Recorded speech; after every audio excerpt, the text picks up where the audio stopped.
스가랴서 3장 1절에서 10절까지입니다. 스가랴서 3장은 네 번째 환상입니다. 1절에 보면 대제사장 여호수아가 제사장의 일을 감당하기 위해서 서 있는 상황입니다. 거기에는 하나님의 천사가 있었습니다. 천사만 있는 것이 아니라 거기에는 사탄도 있었습니다. 너는 책망을 받을 자다. 2절에 보면 여호와께서 사탄에게 이르되 사탄아 여호와께서 너를 책망하노라. 자, 하나님께서 지금 여호수아에게 하나님의 일을 할 수 있도록 지금 맡기셨습니다. 그런데 사탄은 끊임없이 여호수아를 고소를 합니다. 너 같은 자가 어떻게 하나님의 일을 할 수가 있느냐. 지금 여호수아는 지금 하나님 나라를 회복하게 해달라고, 이스라엘 나라를 회복하게 해달라고, 하나님의 성전을 다시 세울 수 있게 해달라고, 이 백성들의 죄를 용서해달라고, 이 시대를 다시 일으켜달라고 그렇게 하나님 앞에 애통하면서 이 제사장의 일을 지금 하고 있는 거예요. 그런데 사탄은 여호수아를 고소합니다. 너 같은 자가 어떻게 그런 기도를 할 수 있느냐? 너 같은 자가 어떻게 하나님 앞에서 감히 그런 일을 한다고 나설 수 있느냐? 그러면서 여호수아를 공격을 합니다. 여호수아는 하나님 앞에서 자신을 돌아봅니다. 자기가 입은 옷을 보니까 너무너무 더러운 옷입니다. 성경에 보면은 그 더러운 옷을 체아 이렇게 히브리어로 기록하고 있어요. 이 체아라는 말이 뭐냐면 대변을 뒤집어 쓰고 있다, 그런 뜻이에요. 제사장 여호수아의 모습이 얼마나 더러운지, 얼마나 형편없는지, 도저히 하나님의 일을 할 수 없는 자기 자신, 하나님의 일을 하고 있는 그런 모습을 보게 되어집니다. 사탄은 그걸 주장합니다. 지금 저 사람이 하나님의 일을 할 형편이 되냐? 하나님 앞에 지금 나설 수 있느냐? 자격이 없다. 그러면서 끊임없이 참소를 합니다. 저자를 하나님 앞에서 내어 쫓아야 마땅합니다. 사탄은 어떻게 하든지 하나님 앞에서 일을 하고자 하는 여호수아를 참소해가지고 백성들이 하나님의 은혜를 받지 못하도록 하는 일을 하게 되어집니다. 욥기서 1장에 보면 하나님의 보좌 앞에서 사탄이 욥을 참소하고 있습니다. 사탄의 주장은 이렇습니다. 밤낮으로 하나님을 예배하고 아주 그럴듯하게 지금 저러고 있는데 하나님의 축복을 안 해주면, 하나님이 있는 걸 더 가져가시면 저 사람이 저렇게 하겠느냐. 하나님께서 욥을 대우해 주니까 욥도 그렇게 하는 거다. 그러면서 욥을 참소를 하는 거예요. 욥을 참소했던 사탄은 지금도 여전히 하나님 앞에서 일하고자 하는 자를, 믿음으로 살고자 하는 자를 계속해서 참소합니다. 사탄은 두루 다니는 자입니다. 늘 살핍니다. 사탄이 하는 일이 뭔지 아십니까? 늘 살피는 거예요. 이 사람 어떻게 하나, 저 사람 어떻게 하나. 그거 살펴가지고 조목조목 문제점을 발견해가지고 그걸 계속 주장합니다. 저 사람 저 일할 자격이 없다. 베드로전서 5장에 보면 사탄은 우는 사자와 같이 삼킬 자를 찾아서 다닌다고 했습니다. 우는 사자와 같이, 마치 굶주린 사자와 같이 먹잇감을 찾아서 다니는 것처럼 사탄은 오늘도 그렇게 특별히 하나님 앞에서 살고자 하는, 하나님의 일을 하고자 하는 사람들을 살피고 참소하는 일을 하게 되어집니다. 재판으로 치면 검사와 같아요. 재판장에 가면 두 부류가 있죠. 검사와 변호사. 재판장 앞에 한쪽에서는 변호사가 열심히 변호해요. 그럼 한쪽에서는 검사가 뭐하냐? 그런 소리 말하라. 이 사람은 죄인이다. 그리고 마지막 검사는 재판장에게 뭐라고 합니까? 존경하는 재판장님, 이 사람은 이러이러한 죄 때문에 징역 10년을 선고해 주기를 바랍니다.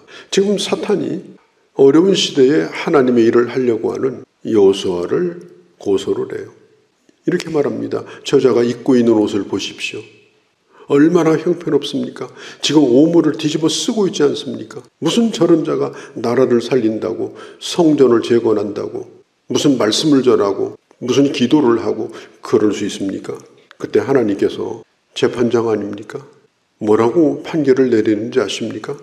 무죄 기각입니다. 왜 그러느냐? 우리가 성경에 보면은 요한일서 2장 1절에 하나님 아버지 앞에서 한 대언자가 있는데 그가 바로 예수 그리스도라고 그랬습니다. 우리는 하나님 앞에 서 있는 자입니다. 설 수도 없는 자입니다. 정말 부족한 자들이고 더러운 자들입니다. 그런데 우리 앞에 한 대언자가 계십니다. 그 대언자는 우리의 변호자입니다. 우리를 편들어주는 자입니다. 그분이 누군가 하면 바로 예수 그리스도입니다. 로마서 8장에 보면 이렇게 말합니다. 누가 우리를 대적하리요? 하나님께서 우리를 위하시면 누가 우리를 대적하리요? 어떤 것도 주님을 대적할 수도 없고, 그리고 하나님의 사랑에서 우리를 끊을 수도 없다. 이사야서 7장 4절에 보면 이스라엘 백성들의 상황을 뭐라고 말을 하는가 하면 연기나는 부식갱이다 이렇게 표현하고 있습니다. 아모스서 4장 11절도 불붙는 아궁이에서 꺼낸 나무 조각과 같다고 그랬습니다. 아궁이 불 때다가 나무를 꺼내면요 얼마나 냄새가 나고 그냥 눈물 콧물 다 쏟아집니다. 그런 나무 조각 같은 게 인간이라는 거예요. 지금 바벨론에서 살아남아가지고 유다 백성들이 지금 돌아왔습니다. 그야말로 불 속에서 꺼낸 나무 조각과 같은, 아직 없어진 건 아니지만 타담한 아주 형편없는 그런 모습을 지금 드러내면서 사탄이 하나님 앞에서 일하는 제사장과 유다를 고소하고 있는 상황입니다. 3절에 보면 여호수아가 더러운 옷을 입고 천사 앞에 섰다. 그런데 4절에 보면 여호와께서 자기 앞에 선 그 천사에게 명령합니다. 그 더러운 옷을 벗기라. 또 여호수아에게 이르시되 내가 네 죄악을 제거하여 버렸으니 내게 아름다운 옷을 입히리라. 내가 말하되 5절에 정결한 관을 그의 머리에 씌우소서 하며 곧 정결한 관을 그 머리에 씌웠다. 여호와의 천사는 곁에 섰더라. 하나님 앞에 자기 모습을 보면서 부들부들 떨고 있습니다. 저 옷을 보라. 저에게서 나는 매캐한 냄새를 보라. 제가 무슨 하나님 말씀을 전하느냐. 제가 무슨 제사장의 일을 하느냐. 그러면서 고소할 때 벌벌벌 떨고 어쩔 줄을 몰라 합니다. 그때에 하나님께서 그의 옷을 벗겨주시고 머리에 관을 씌워주셨습니다. 마르틴 루터가 종교개혁을 할 때에 그의 마음에 깊은 고민이 있었습니다. 왜냐하면 그때 당시 로마 교황청에서는 계속해서 루터를 공격했습니다. 마르틴 루터가 신부였다가 여자와 결혼을 했잖아요. 그러니까 그런 얘기까지 하는 거예요. 저거 결혼하고 싶어가지고 지금 저짓하는 것이라고. 뭐 이루 말할 수 없는 그런 참소를 했습니다. 루터가 가만히 생각해 보니까 그 말이 틀린 말도 아니에요. 자기 자신이 정말 자격이 없는 거예요.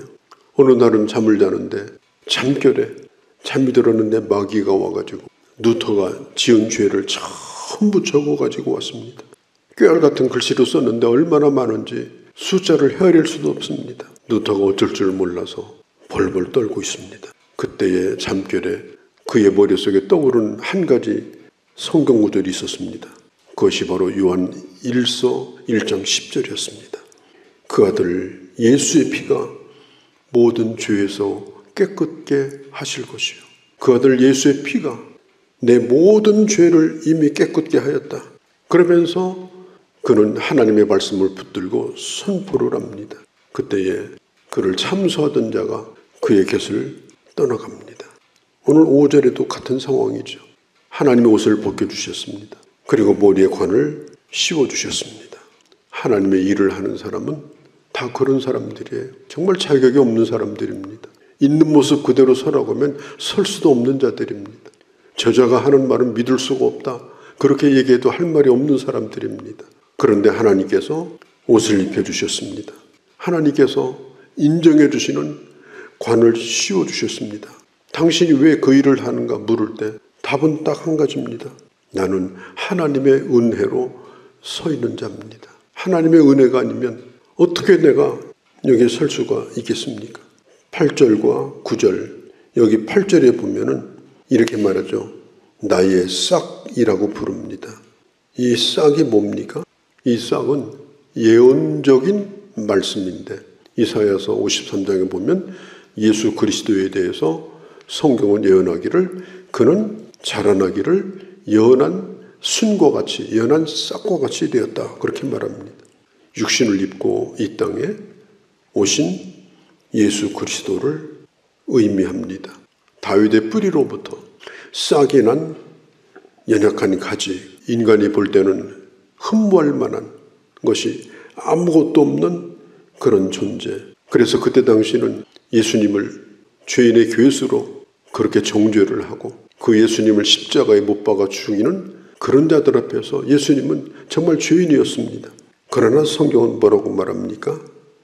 그는 연한 순과 연한 싹과 같은 자였다. 그 싹이 자라서 큰 나무가 되고 그 싹이 자라서 인간의 모든 죄를 덮는 그런 주님이 된 겁니다. 그 다음에 성경 뒤를 보면은 9절에 한 돌을 보라. 이 돌이 뭡니까? 바로 앞으로 오실 메시아 그리스도를 의미합니다. 주님은 연한 싹이 되었지만 나중에는 그분은 모퉁이 돌이 되셨어요. 견고한 반석이 되셨어요. 그래서 그를 의지하는 자를 구원하시고 그리고 그 반석 위에 하나님의 교회를 세우셨습니다. 성경에 보면 앞으로 오실 메시아의 모습에 대하여 구약의 여러 부분에서 예언을 합니다. 그분은 한 돌이시고 그리고 그분은 인간의 구원의 반석이 되셨다. 마태복음 21장 42절에도 주님 자신이 말씀했습니다. 내가 그런 돌이라고. 에베소서 2장 20절에 교회에 대하여 사도 바울이 말하면서 주님은 교회의 모퉁이 돌이 되셨다. 베드로전서 2장 4절에도 예수님은 산돌이 되셨다. 오늘 성경의 구절에 있는 대로 한 돌, 원스톤입니다. 원스톤. 또 베드로전서 2장 4절에 있는 대로 예수님은 산돌, 리빙스톤입니다.